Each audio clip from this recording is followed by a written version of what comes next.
میدونستی بین ترکمنها وقتی مردی به 63 سالگی میرسه براش یه جشن میگیرن؟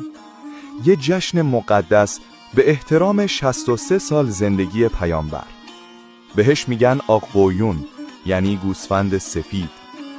اون روز دشت بوی آبگوشت میگیره. زنها با لباسهای رنگین دیگها رو میجوشونن و مردها به صف کشتی و اسب دوانی میرن. از روستاهای دور و نزدیک میان تا شاد باشن، تا بگن 63 سال عمر برکته، نه گذر زمان. در پایان جشن پیرمرد قربانی میکنه و گوشتش رو میان مردم تقسیم میکنه، نه برای ثروت بلکه برای شکر، برای اینکه هنوز نفس میکشه. دعا میکنه و نسلش را دور خودش میبینه. اگه به شنیدن رسم و آیین مردم ترکمن علاقه داری، صفحه منو دنبال کن.